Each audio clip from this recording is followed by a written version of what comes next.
Now, if ever there was a famous, much admired political and civil rights activist in Nigeria, it would have to be Aisha Yesufu, the people's activist, as someone once called her, a woman of extraordinary courage who for years has openly challenged what she sees as the repressive rule of successive governments in this country.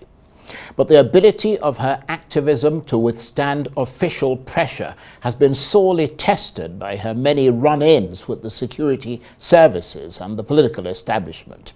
Through it all, though, she's emerged undaunted and untoppled. And last year, she became an influential figure in the Labour Party's Obi Dati presidential campaign, pitching her considerable oratorical and activist skills behind their attempt to win the keys to the Aso Rock presidential villa. But after what the opposition claimed was ruling party skullduggery, they were left to face up to the agony of electoral defeat. Today, Aisha Yesufu is pressing ahead with her push for good governance and her untiring efforts to erase Nigeria's afflictions of human rights abuse, corruption, and prolonged economic chaos. She has a massive following online, through which she connects with her more than 2 million active supporters and followers. It's clear she's not going anywhere. But after so many years in the trenches, how confident is she that her activism can help deliver real change in Nigeria? With more on all that, I'm suitably delighted to say that I'm joined now in the studio by one of Nigeria's best-known political campaigners and civil rights activist, Aisha Yesufu. Thank you so much for coming in. Thank you so much for having me. And I hope you don't mind my saying it, but I was observing at the outset that you lost a bit of weight. Was that on purpose? Yeah, it's on purpose. I'm 50 now, and I want to be 18, and I want my husband to remember the babe he got married to. Well, I have to say you're looking very good. Thank you. And you, of course, emerged from that disappointing defeat of the Labour Party in the 2023 election, and since that time you've had to contend with the fact that the ruling APC party and President Bola Tinubu are the de facto and de jure rulers of Nigeria. What impact has that had on you? So for me, the 2023 election, there was no defeat. The Nigerian people won. And we know that Mr. Peter Obi won the presidential election, Labour Party won it. And for me, it's something of a beauty to see Nigerians who hitherto didn't bother about politics all of a sudden were interested and invested, and they were able to actually unmask what politicking is all about in Nigeria. That it's not rocket science. It's not what we thought it was, where people were afraid of politics and thought there was some kind of what do they call it now, some kind of skills or whatever that these old politicians have, that they don't really have anything, and if people come together they can do the needful. So for me, that 2023, there was so much that was achieved. And you are, of course, a well-respected activist, as well as a social media icon, and if you don't mind my saying so, an internet celebrity who creates and sets trends with your pioneering and inspiring sort of thoughts. In other words, an influencer. How useful has that power to express your thoughts and be listened to been in your activism? Well, it helps when people are able to hear you and believe in what you're saying. I think it comes up out of being truthful, just saying things the way they are, and not, oh, will people like you or not like you. Yeah, so it's been instrumental in getting my voices out there, and sometimes in shaping narratives and making people to look at certain issues the way they haven't looked at it before. But also, in a way, it's also limiting in the sense that you actually get a voice for the people, but you lose your voice for yourself. So there are certain things that ordinary, if it was before, I wouldn't take it. But now I'm like, okay, since it's against me, selflessness. Yeah, so you just have to now just, okay, not make a scene out of it or anything. But for me, the worst part of it all is the fact that I've lost my anonymity. I used to love it when I would go out and people see me in a job and actually look meek. I have a meek appearance. So people are like, okay, this one, can she even speak speak English, and then when I start something like, oh, who is that? But I don't have that now. Before you even get there, you don't even know the person, but the person knows you. And somehow, for me, that loss of anonymity, just being in a place where nobody knows you're there, just do your thing and just walk away. I've lost that, and it's not a good thing for me all the time. Yeah. And that's the price you've had to pay for your forthrightness and your activism. But in that regard, how do you keep your morale up? Because, I mean, when you become the voice of the people and you become the focus of the forces that are trying to suppress the voice of the people, I mean, that must be quite uncomfortable. How do you keep your morale up? How do you put on a bright face against the backdrop of the darkness that you have vowed to fight against? So for me, the first thing that I do is that I ensure that my inside match my outside. So if I'm happy, you're going to see me happy. If I'm sad, I'm going to be sad. If there's something that make me cry, now I'm going to cry. So I don't try to hide, hide my emotions and all of that. And one thing also I do know is the fact that integrity is very expensive. Having character is extremely expensive in Nigeria. And so I always ensure that I hold myself to higher standards than I hold other people. So before I'm saying, oh, you should do this, I should do that for something. My words mean a lot to me. Like for me, my words are my bond. If I say something, no matter how difficult it's going to be for me, I have to keep to the things that I've said. But most importantly, I don't know how to say this, but most importantly, it's being contented. For me, like I always say it, I think a few days ago I was saying it to someone. I said, look, if something is above my means, above my husband's means, I don't want it. And I'm not going to go to anybody's office. I said, look, I can be on the streets of Nigeria today if conditions warrant it, and I will be hawking pure water. I would not feel an iota of shame because I'm doing an honest job. But I would never, ever go to anybody's office where I'm looking for contract, or I'm looking for job, or I'm looking for appointment, or I'm helping somebody look for appointment. And I get a lot of people who come to me who feel, oh, but you're popular, but you could go and meet and ask for this thing or that. And I'm like, no, I don't do that. That's the reason why I have a mouth. That's the reason why I can call out anybody that has done something when I want to call them out, because I'm not feeling that, oh, I will need something from them, or I've already taken something from them. So it's quite, sometimes it's difficult in terms of the fact that even like your businesses, there's certain loss that you get. Like my husband is a chartered accountant. He has an accounting firm. He's a partner there. Sometimes there are certain, because of me, there are certain things that the firm has to, lose and stuff like that because of my stance and something like that. But hey, I married a great guy, and he's always supportive. And like in this word, he always says, whatever will make you happy. So no matter the loss and everything, he is ready to be there with me and for me to do the things that I'm doing. So my home support is amazing. My kids, my husband, family, great. Well, that's good to hear. But beyond that sort of home support that you talk about, would you say that today the political landscape in Nigeria is much darker and much bleaker from the point of view of your political activism as an opponent of President Tinubu and the APC? After all, the APC was re-elected, and its power looks more entrenched than ever, and the Labour Party that you supported seems to be imploding. So first of all, for me, APC was not elected. APC, they rigged their way into office. That's my own opinion. Aisha Yesufu, that's my name. And I'm not putting water in my mouth when I say it. So that's on one part. In terms of the political space, it's not bleak. It's extremely bright. Governance, yes, it's bleak. It's been bleak for like over 8 years. We've been there over the time, like over a decade. And that's why we got to where we are today. But I can tell you something. In 2018, I think, 2017, 2018, it took a lot to even tell Nigerians, we were doing the red card movement. And we were saying to Nigerians, look, there can be an option outside of APC and PDP, outside of the two main two main parties. And many people didn't believe. Many people, people thought we were crazy. We were going all around the country, speaking about this thing. Today, people have seen that it's not only an option, but it's doable and it can be done. And for me, that's a huge thing. In nation building takes, it's very slow.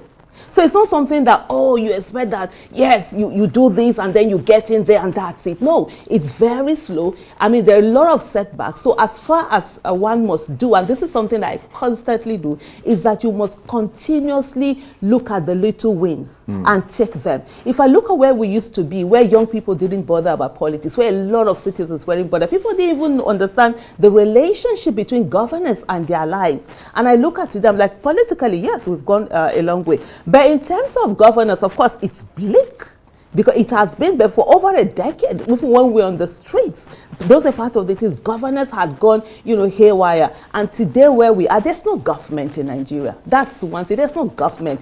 We're just on autopilot. We're just free-flowing. Yes, there's someone who claims he's the president of the Federal Republic of Nigeria. There's someone, but people are not feeling the impact of governance. It's not about you carrying the key, getting yourself sworn in and being at Aso Villa and being able to appoint ABCD. It's about what positive impact have you made in people's lives. If you've not made any positive impact in people's lives, come on.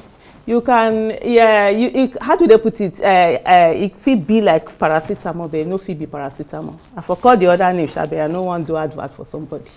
But given all that, I mean, do you feel, given what you just said, do you feel lost in terms of what's next for you politically? Oh, absolutely not. I'm not lost. I know what for me, it's the next step. See, I am one person who, before I do something, I really think about it and I look at all the commitment that it's needed. And when I commit to something, I go on. I never, even as a child, even as a young person, I never focus on the result. What I focus on is on my effort. What am I doing? Yes, the result might have gone not the way that it was supposed to be, not the way, but what am I doing? That's what is most important for me. And so that's what I'm still focusing on. Today, I believe that we need to have a lot of people in politics. This whole issue where people sit back and say that, oh, they're not doing politics, they don't want to do politics, it hasn't served Nigeria in any way. Nature abhors vacuum. And if you allow, if there's a vacuum, charlatans will go in there, they will occupy the space. First of all, we need people with second jobs in politics. Politics should not be people's primary jobs. That's one of the problems that we have here. We need people with competence, character, capacity running for offices. We need people being part of politics. And even if you're not running for office, you could be a party member, you could be one of the delegates, you could be someone who is going to be a party agent. There are so many things that you could do within that political space. And so it's very important for us to begin to do that. The legislative arm of government, I keep saying it, is the bedrock of democracy. The legislative arm of government is more powerful than the executive. The only thing is that the executive controls the pulse of the nation. So what are we doing to send people to the legislative arm of government? Today, election in Nigeria is very expensive. It's not about whether bribing or doing anything. Just doing the normal things you're supposed to do. Election is quite expensive, and not a lot of people have that money. Even if they have that money, you can't expect someone to bring their own personal money and use it to run for office. Then it's no longer politics. It's now business. When they get in there, they're going to get their monies back, and they're also going to get monies that they will use for the next election. So we as a people, we must put our monies where our votes are. We must begin to say to ourselves, what are we going to do? I've said this before. If 1 million Nigerians decide to give 1,000 naira every month, put it together in a common purse, we will have 1 billion naira every month. 12 months, in a year, that will be 12 billion.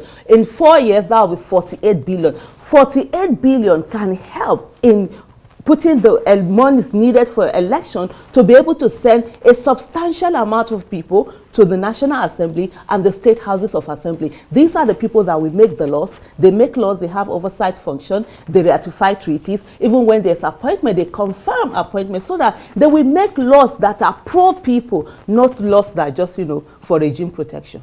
That's a very interesting idea. And are you still an active member of the Labour Party? I've never been a member of the Labour Party. So I am a supporter of Mr. Peter Obi, and there are candidates of us that have come out. So you had nothing really to do with the Labour Party? I mean, well, I've supported some of their candidates, but I've never been a member. Up till now, I've not yet been a member of a party, but anytime that I am, definitely to be made public. It's part of the things that I also need to do, and a lot of Nigerians need to do, because at the end of the day, the parties, there are no internal democracies in these parties, and these parties are the ones that give us the people that will govern us. We need to have people in the parties, all the parties that are out there, whether there are new ones or whatever. We need to have people that would ensure that the best are the ones that are fielded, not the worst. You were willing to work within the machinery of the Labour Party because Peter Obi was the presidential candidate, so you couldn't have supported him in isolation from the Labour Party. So when you say I don't know whether it's really within the machinery, because I was his supporter. I worked with him. So I wasn't really in the machinery of but of course, because Peter Obi was running under Labour, yes, I did support Labour and other candidates whom I felt, their competence, they had the competence, character, capacity to lead. Like even the 2023 election in Enugu State, I supported Frank Weke Jr., who was running under ABGA. For me, it's always been, I've always said it, I think in the last 5, 6, 7 years, I've always said that for me, it's more about candidates rather than the parties. Because at the end of the day, we need people that will really go in there and work. But what we've seen is that there's no incentive for the parties that we have right now, for them to give us credible candidates. They would rather bring in candidates that they can control, candidates that they know corruption would be nothing to them. They'll be ready to partake in those with integrity, those that will not partake in the corruption and all of that. They usually don't bring them. And the way it is, because of the rigging that normally would happen, they just feel that the people are powerless. Initially, we used to have citizens not bothered about the election. They don't come out to vote. Of course, when citizens don't come out to vote, it makes it easy for them, to just declare, the people that vote them, they get declared as winners. But now that citizens are coming out, and they are coming out with rigging, we as citizens of the Federal Republic of Nigeria need to find a way to mitigate the rigging, to mitigate the violence, and ensure that the will of the people is what counts. It doesn't matter who the people vote for. It's democracy. Just allow the will. If the people decide that they're going to vote a stone, so be it. Let the stone be the person in charge. But I'm wondering who you blame for the crisis that's engulfed the Labour Party today, because obviously, by extension, you had affiliations with the party, because someone has suggested that it is as a result of, or some people have suggested that it's as a result of infiltration from the ruling APC party. Others have suggested that without the active leadership of Peter Obi and the support of the likes of you, being in the Labour Party is like swimming in a river full of hungry crocodiles who call themselves politicians. I mean, I wonder what your thoughts are on that. Well, for me, so I'm trying to look at it and look at where it's all of that coming from. It's when they say infiltration, I mean, that's normal. Everybody infiltrates. It's part. You send some people who are loyal to you to certain parties or whatever. To disrupt things. Well, whether to disrupt or to have an ear on the ground and know what is happening and be able to spy on the other one. Sometimes these are some of the things, that happen. So that should not be a reason why anybody should say that's why, whether there are crises or no crisis. But I think, and also when we look at people who always say Mr. Peter Obi should have taken charge of the party and done all of that, do we really want democracy?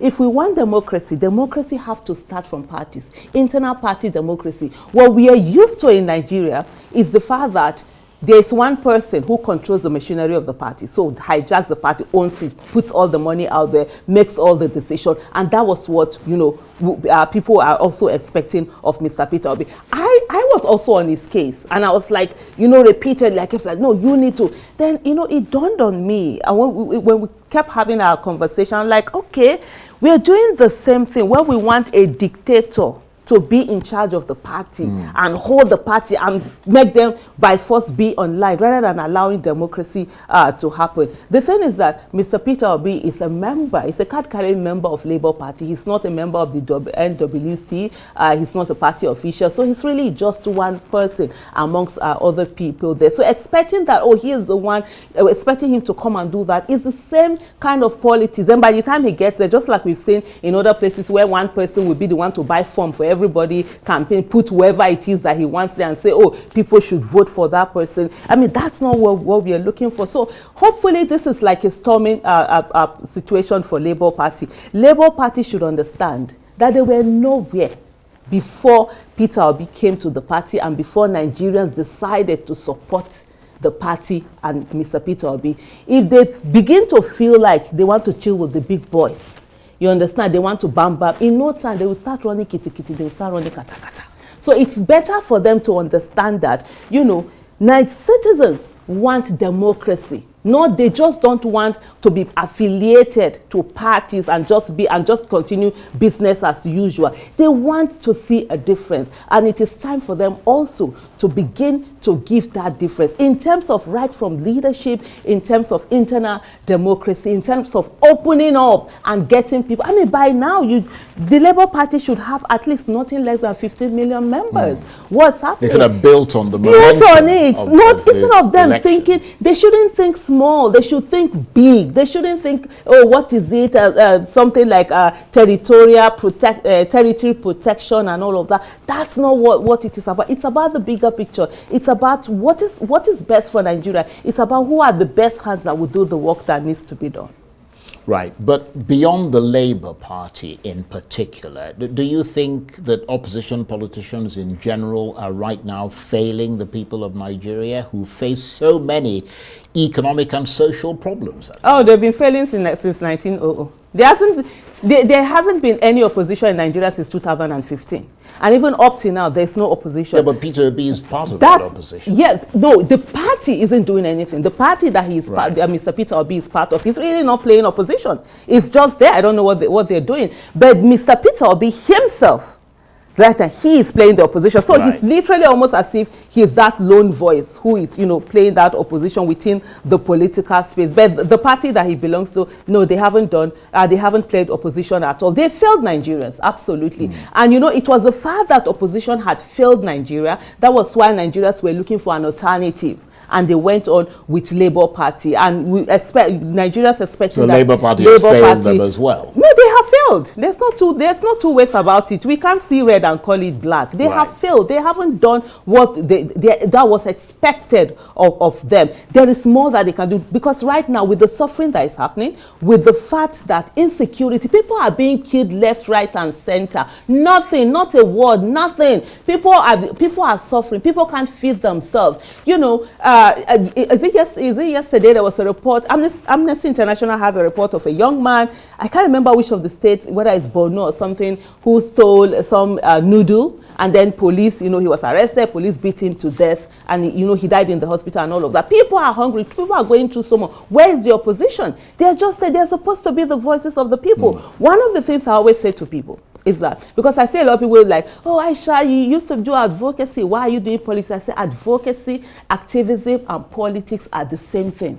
They are supposed to be for the greater good. The only difference is the approach. Where the advocates and activists, we point out what the problems are. The politicians are supposed to solve those problems. So right now, the opposition, they have failed. They're just waiting for the years to roll by, and then in the next 4 years, they will not start, or is it 3 years now? They will now start telling citizens to come out and vote for them. It's not just about democracy. Is not just about electioneering. It's about dividends of democracy and ensuring that the lives of the people are better. Right now, where are the policies? We have policies that are crazy. I mean, Naira went from where to where to where, and I remember people insulting me, abusing me because I said, "Hold your dollars, you know, closer." Right now, even at the moment, at the time where they brought in their kangaroo, you know, policies and decided that they were going to force the Naira to be strong. What happened? You cannot govern with propaganda.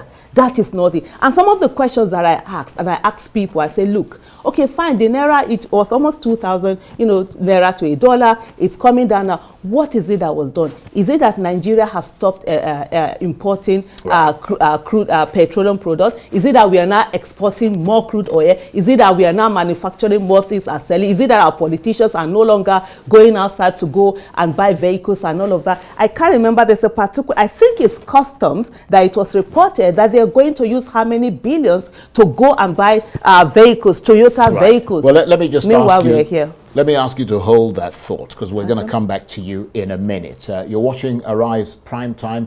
Plenty more to come. We're talking to Nigeria's best-known political campaigner and civil rights activist, Aisha Yesufu. Stay with us.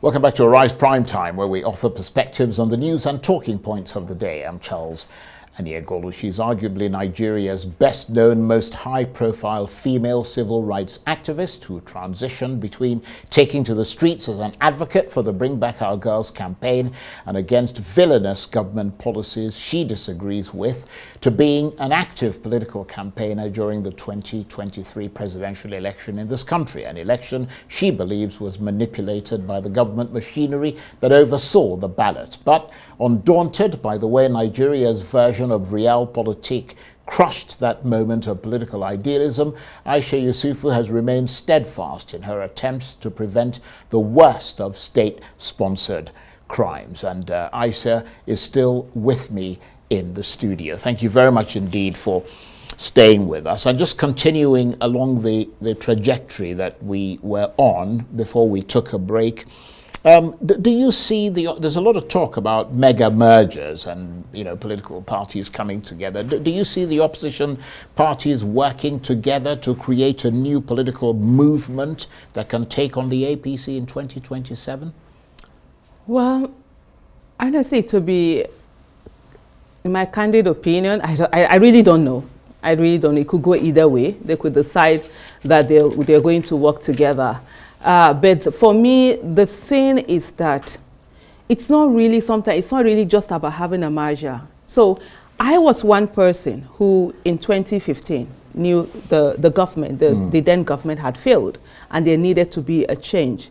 And I felt, and I remember a lot of my tweets, I mean, they are still out there for anyone to search, where I kept saying that, look, Nigerians, we are the ones that have to ensure that we are holding these politicians accountable. Bring in anyone. If they don't do well, vote them out. But unfortunately, Nigerians voted and then went back to go and sleep. And because one of the things that we fail to do a lot of times is to hold people in offices accountable. The demand side of government, as citizens, we've not been able to do that a lot. So it's left to a few people. And I always say that Nigeria needs more active citizens and not more activists. Everybody has to, do that demand side of government. So if it's not about they coming together to just win elections, first of all, they need to reform. And I've not seen any of these parties doing that. They need to rejig their party machinery, their internal democracy. But if Peter Obi became the candidate for that party, would you support it? For me, I will support Mr. Peter Obi as a person. That's why for me, it's the candidate I'm supporting. It doesn't matter whatever party, whatever it is that he goes into. But one thing that Aisha Yesufu will not support is where if Peter Obi becomes a running mate to anybody. Nah, I'm not on that ticket. Right. I wouldn't be on that. So that's why we don't have party. There are no parties with ideologies that you say, if this party is voted in, you'll be sure that the people who come within that party have to toe a certain line, and there are certain things that they're going to do. We don't have that yet. So it's basically individuals. And so you look around and say, okay, who is this person? For me, it's about the candidates and rather not about the party. But if they were to work on, if you were to see something like, even from their constitution, begin to work on it, ensure that you have a situation. For example, I hear that thing called women leader and youth leader. What does it mean? You're telling me that by giving them youth leader, women leader, you've cut them out of everything. Instead of having youth leader, women leader, why don't you have a constitution, or parties that have constitution that say one gender cannot have more than 60% of positions. So you have, if it's female led, you can't have more than 60% or 40%, and likewise when it comes to youth and the older generation. In this way, everybody is, you know, welcome to this thing. There's there's equity. And people, you know, I'm looking for the word now, it's gone off. But, you know, people are welcome there, and they can all work together. We haven't seen that. We've not seen situations whereby party tickets, how much is it? Why are you selling party tickets for millions? I can't remember which state now. They're going to do a local government election, and the chairman is supposed to pay nomination and expression of interest, everything 25 million naira. Somebody who buys tickets for 25 million naira, puts in all the expenses to get to win, there's no way it's going to give you good governance. It's a business. He's going to go there first and recoup that money and recoup what he will use for the next election. So which of these parties are giving enabling environment for people who have what it takes to lead, who have competence, character, capacity, who have the experience, but not necessarily have the money that will be able to run under those parties? So these are the fundamental things that really need to be spoken about, not just a matter of, let's come together and then be able to just win election. There's something I just want to quickly say. And I think, was it about after the 2023 election, I was asked that question, and someone said, oh, Aisha, are you going to be on the streets, you know, making the math? I'm like, who am I going to be on the streets with? There's no government. So Mua, Aisha is, because when you're on the streets and making demand, because I see you mentioned that quite a while. When you're on the streets, going to be my next question. Oh, okay, so you have taken it out of your mouth. When you are on the streets and making demand, that means you believe in government. You believe in the person who is leading the government. Well, who is leading what government? So I will not be on the street and be making demands on who. Yeah, but nevertheless, I'm not going, absolutely not going to do nevertheless, beyond the streets, I mean, I noticed that you've been using online activism to push for good governance. So, in a sense, you are still campaigning. I mean, but is social media the new way to protest against misrule, or is that just one of the ways for you? It's always been one of the ways. I've always used social media. I remember, was it 2017, 2018, I used to have a program called Let's Talk Nigeria People. Because for me, one of the things that we sort of like overlook is that we think everybody knows what's happening. People can connect relationship between governance and their lives, or politics and their lives. There are many dots that a lot of people don't know how to connect. And so it helps. And that's why I used to say that, look, the education that we have, it's not for us alone. It's for millions of others who didn't have the opportunity to be educated or who don't know as much. And so we should teach and also be, you know, willing to learn. So I've always used that. So for me, issues that are wrong, issues that I will talk about them, I will speak on them, no matter what it is. I know they've called for my arrest many times. I'm like, me, if you arrest me, you're even doing me a favor, because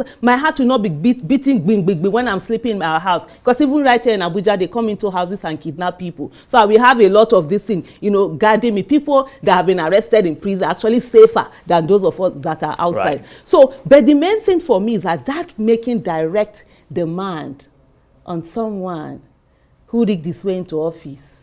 Aisha Yesufu. Nah, I don't waste my time.